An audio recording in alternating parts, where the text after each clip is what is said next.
Your brain can handle danger, hunger, gossip, status, even boredom. But this endless vertical slot machine of novelty is hitting systems your mind never evolved to defend against. TikTok didn't invent distraction, it industrialized it. It takes ancient brain circuitry built for survival and plugs it directly into a machine optimized for maximum behavioral capture. That's the mismatch. Your brain expects a world of scarce information, slow feedback, and real consequences. TikTok gives you infinite novelty, instant rewards, and almost no friction. In normal life, finding something interesting takes effort. In a feed, the next interesting thing is one thumb movement away. That tiny difference changes everything. Because attention isn't just about what you like, it's about prediction. Your brain keeps asking, what's next? And TikTok always answers, maybe something better than this. That maybe is the trap. Uncertainty is incredibly stimulating. Not knowing whether the next swipe will be boring or brilliant keeps you pulling the lever anyway. And unlike TV, books, or even YouTube, the feed doesn't ask for commitment. It just keeps whispering, one more, one more, one more. That sounds harmless until your brain learns that every dull moment can be instantly replaced. Waiting starts to feel broken. Silence starts to feel defective. Here's the first mechanism. Novelty. Your brain is biased toward what's new because, in nature, new things could matter. Food, threats, mates, opportunities. TikTok weaponizes that bias by making nearly every swipe a fresh context, fresh face, fresh sound, fresh emotion, fresh surprise. Your brain never gets to settle. The second mechanism is variable reward. Most clips are forgettable. A few are amazing. That uneven payout is exactly what makes the loop so sticky. If every video were great, you'd stop searching.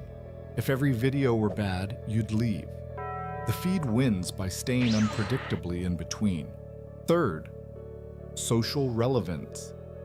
Humans are obsessed with other humans, faces, reactions, conflict, status, embarrassment, tribe signals.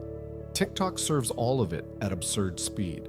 Your brain treats social information like survival information. Who's rising? Who's failing?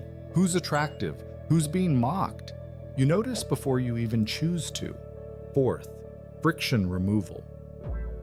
The less effort required, the less chance your slower reflective mind has to interrupt the loop and ask, why am I still here? You can feel this in your body. Open the app for 1 minute and suddenly 10 are gone. Not because time vanished, but because your awareness got chopped into tiny segments. Short bursts of stimulation don't just consume time, they train expectation. After enough rapid novelty, slower activities can start feeling emotionally underpowered. That doesn't mean TikTok lowers your intelligence. It means it can recalibrate your patience. And patience is the hidden fuel behind reading, studying, planning, and deep work. A lot of people think the problem is pure distraction. It's deeper than that. The feed teaches your brain to expect emotional payoff before effort, not after it. That reverses a basic rule of adult life. In reality, the boring part often comes first. TikTok keeps showing your nervous system a world where stimulation arrives immediately. And once your baseline shifts, ordinary reality can feel weirdly flat. Not bad. Just less responsive, less intense, less quick to reward every microsecond of attention. That's why people reach for the app during elevators, bathrooms, meals, lines, commercials, and those tiny dead zones where your brain used to simply wander. Mind wandering used to be normal. Looked unproductive, but it helped with memory, reflection, creativity, and making sense of your own life. The feed keeps interrupting that space. Even boredom had a purpose. Boredom pushed you to explore, invent, notice, or rest. TikTok doesn't eliminate boredom. It monetizes your escape from it. And the system gets smarter as you use it. Every pause, rewatch, skip, like, and hesitation teaches the algorithm exactly how to hold your attention a little longer next time. But here's the twist. TikTok isn't successful because it knows what you like. It's successful because it learns what state of mind makes you easiest to keep scrolling. That's a very different machine. It's not just matching content to preference. It's matching stimulation to vulnerability. If you're tired, it can serve easier dopamine. If you're angry, sharper outrage. If you're lonely, parasocial warmth. If you're restless, faster cuts and louder hooks. So the real competition isn't TikTok versus your discipline. It's a feedback system adapting in real time versus a nervous system that still thinks novelty might be useful. That's why just use self-control is incomplete advice. Self-control matters, but it collapses fast when friction is zero, rewards are variable, and the system studies your weak moments. And there's another cost people miss: fragmented desire. After enough exposure, you stop wanting one thing deeply and start wanting 1,000 things for 3 seconds each. That can make your own goals feel strangely weak. Long-term ambition has to compete with a machine that delivers immediate emotional variety on demand. So no, the app isn't evil magic. It's something more powerful, an environment your brain repeatedly misreads as low cost, high value, and impossible to fully finish. And unfinished systems are dangerous for attention. Your mind loves closure. The feed is engineered to deny it forever while making the next swipe feel like it might finally satisfy you. So what do? Not pretend you're above it. You redesign the conditions.